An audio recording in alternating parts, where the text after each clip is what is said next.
Buvons-en tous. À ta table, ô Seigneur. À ta table, ô Seigneur. Shalom à vous frères, shalom à vous sœurs, chrétiens, enfants de Dieu, peuple du royaume. Que le nom du Seigneur soit glorifié. Je viens par la présente pour vous parler d'un programme, d'une émission, d'une plateforme que je intitule École de la libération, vaincre les géants. Bien-aimés, ce programme que je suis en train de mettre en place ou de vous parler aura trois grands points ou trois grands sujets majeurs. Le premier sujet majeur, bien-aimés, nous allons parler sur le loi et les principes spirituels. Le loi et les principes spirituels. Deuxième aspect, nous allons parler sur la délivrance. Et un autre aspect qui est le troisième, nous allons parler sur les batailles spirituelles. Avant d'ouvrir, je vais prier pour recommander ces moments entre les mains de Dieu. Prions. Seigneur Dieu de gloire, Maître de tout esprit, visible et invisible, je viens, Seigneur, te présenter ce moment.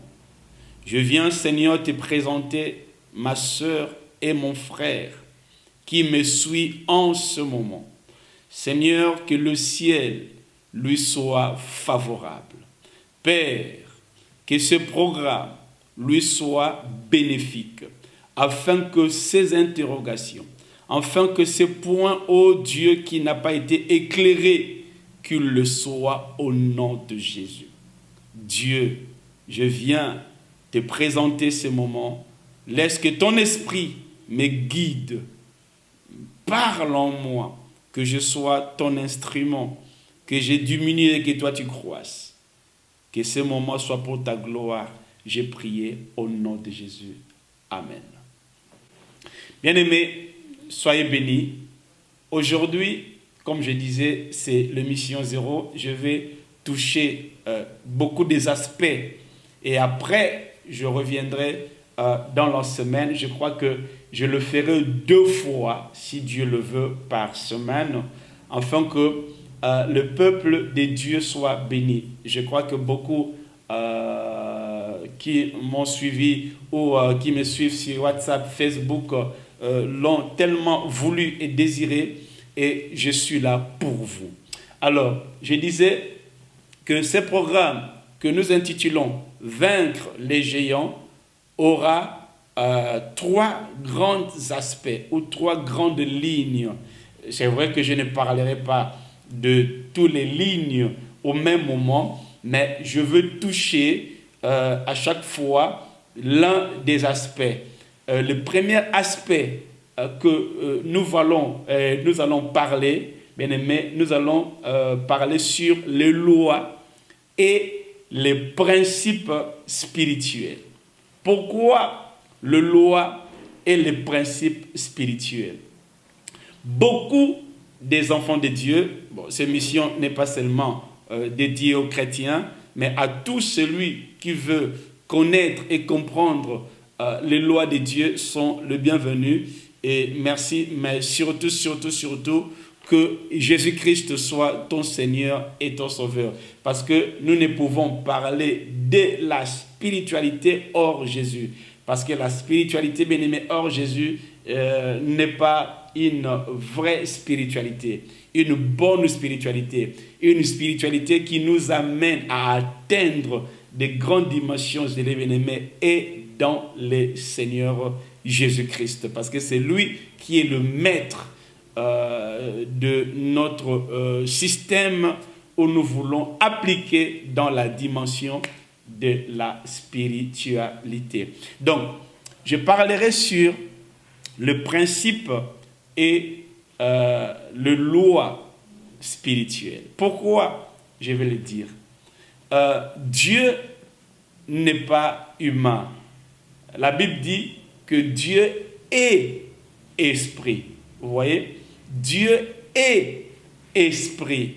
Et c'est lui qui veut le voir. C'est lui qui veut aller vers Dieu. Il ne doit pas, bien aimé, utiliser un autre corps, si ce n'est que le corps céleste ou un corps spirituel. Vous voyez, aujourd'hui, il y a beaucoup de gens qui disent que Dieu m'a dit, j'ai vu. Mais comment Dieu a parlé? Comment j'ai entendu? Oui, il y a un aspect que Dieu peut prendre la nature humaine ou parler plutôt parler dans nos oreilles pour que nous puissions entendre. Dieu peut prendre l'aspect physique pour prendre le corps humain et utiliser. Oui, c'est vrai. Mais j'aimerais d'abord que nous puissions comprendre que dans ces programmes, nous allons beaucoup plus parler de la dimension spirituelle. Dieu est esprit. La première des choses. Et deuxièmement, Genèse chapitre 1, versets 26 à 27, je vais lire pour que nous puissions comprendre quelque chose. Genèse chapitre 1, versets 26 à 27, il dit, dans la parole de Dieu, Dieu dit, faisons les êtres humains à notre image et qu'ils nous ressemblent vraiment, qu'ils commandent aux poissons de la mer, aux oiseaux du ciel, aux animaux domestiques et à toutes les petites bêtes qui se déplacent sur le sol. Alors Dieu créa les humains à son image. Ils sont vraiment à l'image de Dieu. Dans la version Louis II, il dit Dieu créa l'homme à son image. Dieu créa un Dieu. Donc, quand Dieu nous a créés, bien-aimés, au départ, nous n'étions pas charnels. Nous n'étions pas physiques dans la chair, non. Mais nous étions spirituels. Et il faut que nous puissions comprendre que si nous voulons aller dans une autre dimension, si nous voulons atteindre nos objectifs, si nous voulons, bien aimé, voir la gloire de Dieu, nous devrions, bien aimé, remettre les choses dans les contextes, dans le contenu que le Seigneur a voulu. D'abord l'esprit. D'abord l'esprit. Il dit dans les livres de Thessaloniciens que les trois parties de l'homme, il commence par l'esprit, il continue par l'âme et il finit par le corps. Donc il dit l'esprit, l'âme et le corps. Donc nous comprenons que Dieu veut que nous puissions réaliser que nous sommes des esprits. Job a dit, en réalité, dans l'homme, c'est l'esprit. En réalité, l'homme est esprit. En réalité, l'homme doit manifester ces choses. Alors, je termine dans cette première pensée. Et Paul dit que nous devrions, bien aimé, nous affectionner aux choses spirituelles. Pourquoi? Parce que les choses spirituelles, ce sont ces choses qui vont nous donner la force de dominer, de conquérir, de prendre ou de régner sur la terre des humains. Donc, nous allons beaucoup plus parler dans ces émissions, à chaque fois, sur ces aspects, les principes et les lois spirituelles. Pourquoi, bien aimé, cela est très très important.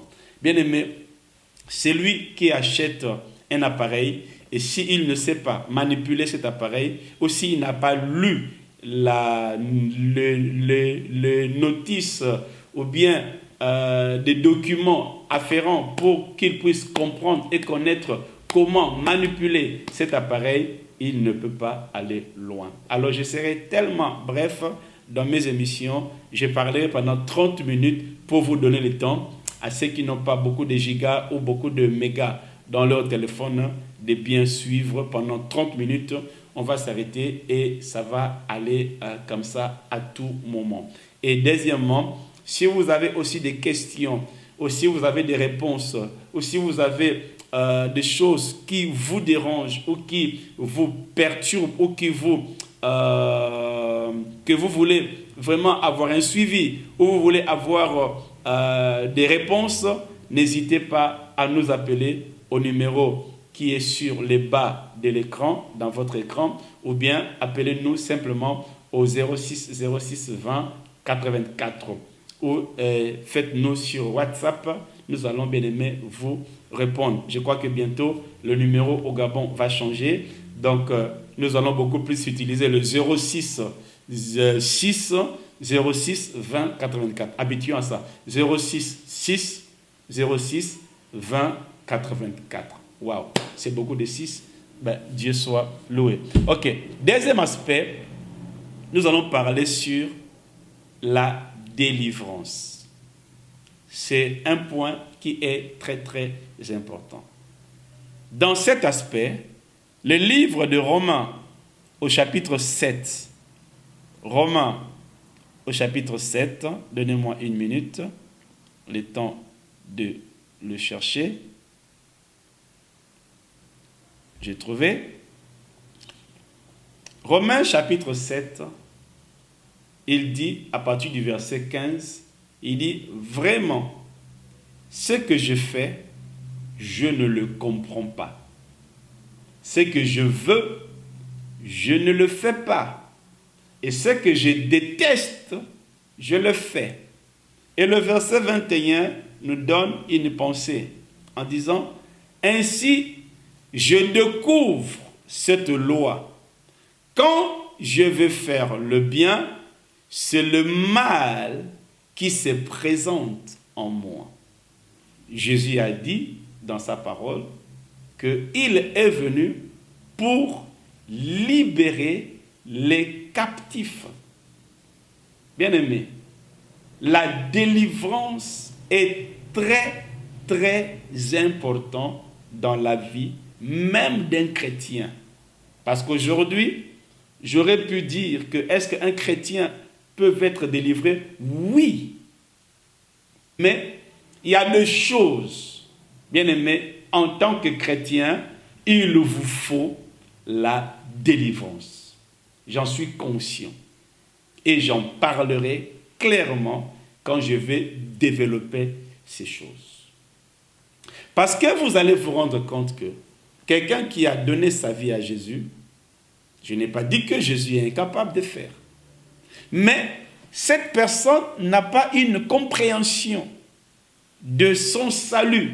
Il est déjà captif. Voyez-vous?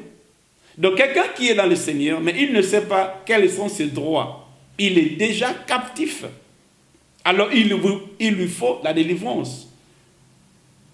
Et qui peut lui rendre captif? Bien aimé, c'est les démons. C'est Satan. Regardez le parabole de Jésus-Christ. Il dit, celui qui entend la parole de Dieu et ne la comprend pas, le malin, Satan, il vient, il les prend. Mais qu'est-ce qui a fait que la personne n'arrive pas à comprendre? C'est que Satan lui empêche de comprendre la parole de Dieu. Ça, c'est juste un aspect.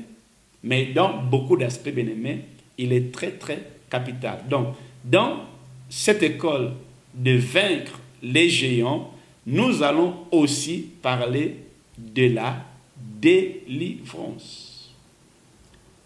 La délivrance sur tous les aspects. La délivrance peut-être sur les maris et les femmes de nuit. La délivrance, bien aimé, sur les problèmes générationnels dans la famille. Il y a les cycles. Il y a des familles, bien aimées, où on constate que les gens ne se marient pas, où les gens ne travaillent pas, où il y a la pauvreté extrême. Bien aimé, nous allons le démontrer. Et noir sur blanc, nous allons comprendre que l'une des choses qui a donné le ministère de Jésus le plein pouvoir, c'est aussi de chasser les démons. Et c'est Jésus lui-même qui nous a dit, vous chasserez les démons. Bien aimé, si vous regardez dans l'Ancien Testament, on n'a jamais chassé les démons. Donc, c'est un aspect, c'est un point que nous ne pouvons, bien aimé, mettre à part. Il faut que nous puissions les comprendre. Pour que nous puissions vaincre et vivre. Pourquoi nous parlons ça? Parce que, exemple des géants, ce sont des forces, ce sont des puissances qui s'opposent, qui empêchent que nous puissions atteindre notre destinée. Alors, la délivrance est très importante. À cette émission 0, nous allons parler sur la bataille spirituelle. Ah, là, c'est fort. La bataille spirituelle. Pourquoi voudrions-nous parler de ces choses? 2 Corinthiens, chapitre 2, verset 11, nous dit, nous ne devrions pas ignorer cela. Pourquoi? Je vais le lire. Suivez bien ce que la parole de Dieu dit. 2 Corinthiens, chapitre 2, verset 11. Il dit, dans Louis II,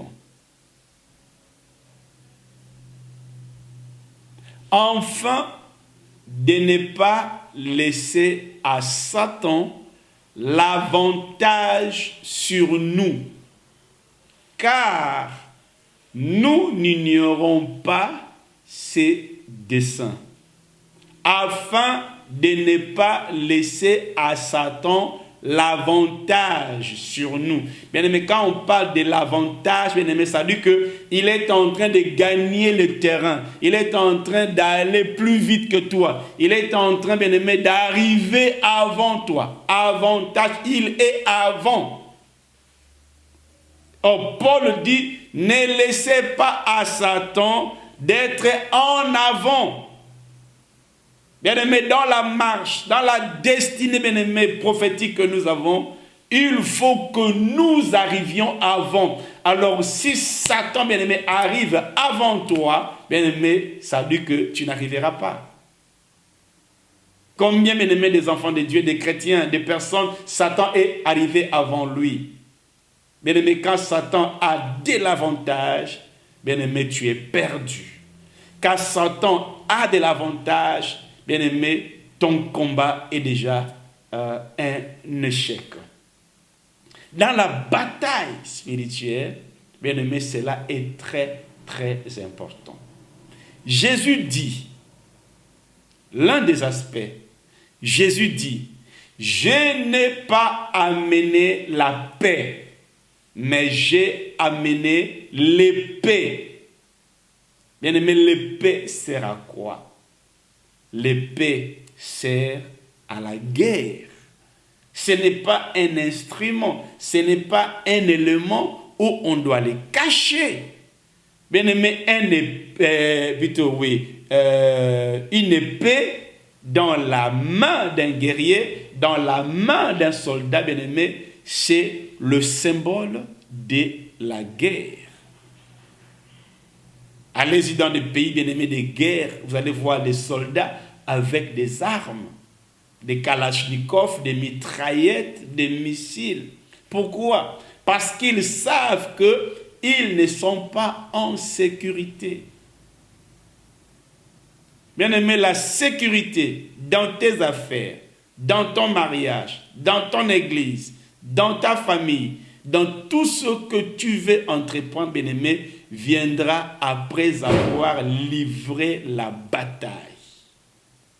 Jésus a dit, j'ai gagné le monde. Nous aussi, nous devions gagner. Il dit, à celui qui vaincra, à celui qui vaincra. Donc ça dit que c'est un aspect très, très capital. À celui qui va vaincre. Terminons dans la pensée de Moïse. Regardez, la Bible dit, Amalek vient combattre Israël à Rephidim. Exode chapitre 17, verset 12. Amalek vient combattre. Amalek, c'était un peuple normal. Mais quand il vient combattre Israël, Moïse a vu l'aspect de cette guerre, que ce n'était pas une guerre naturelle. Je n'ai pas dit, bien-aimé, que tout ce qui nous arrive doit toujours... Oui, c'est vrai que tout doit avoir une connotation spirituelle, ça, je suis convaincu, mais je ne dis pas que tout ce qui nous arrive, nous devions livrer la bataille.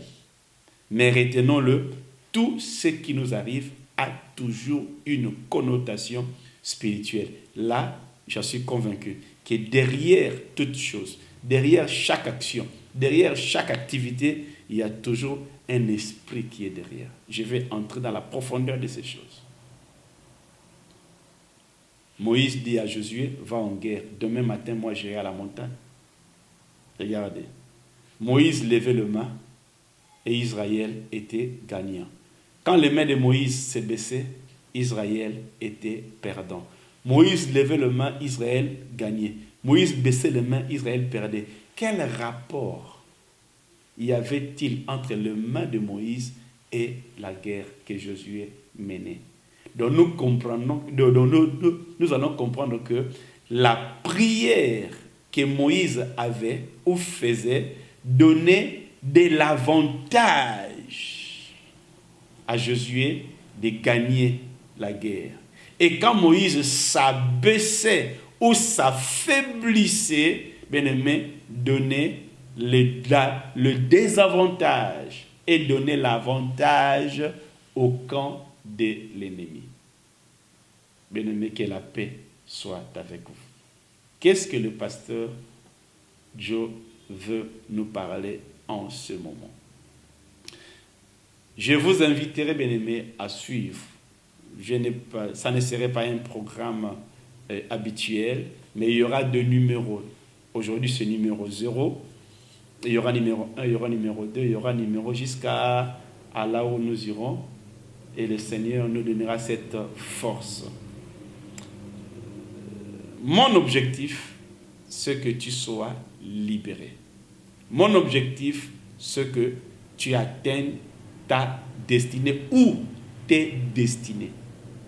Mon objectif est que ce que tu envisages faire, que Dieu te donne la force de le faire.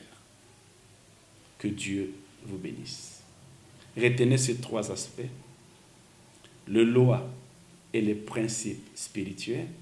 Deuxième aspect, l'aspect de la délivrance. Troisième aspect, l'aspect de la bataille spirituelle. Et ce sont ces 3 aspects qui donnera le complet, peut-être qui va nous amener à travailler, à parler dans ces programmes qu'on appelle vaincre les géants. Alors, si ce message vous plaît ou va vous plaire, je suis convaincu, n'hésitez pas de nous appeler. N'hésitez pas aussi de demander nos services, parce que Dieu nous a dotés de cette capacité, de cette onction pour apporter la libération. Je suis convaincu que le Seigneur nous utilise dans cet aspect et il y a beaucoup de témoignages qui courent et que Dieu soit notre Seigneur. Je vais prier pour toi qui m'as suivi et te recommander dans le nom du Seigneur. Prions. Seigneur, je te bénis, je te rends grâce pour la personne qui m'a suivi. À l'instant où je parle, que ta main qui est invisible se manifeste maintenant dans la vie de tes enfants. Au nom de Jésus-Christ de Nazareth, que l'autorité qui avait été perdue soit maintenant restituée, afin que la force soit rétablie. Au nom de Jésus. Tu es le Dieu qui ne change pas. Béni sois-tu, grand Dieu d'Israël, pour ces moments de gloire. J'ai prié au nom de Jésus-Christ.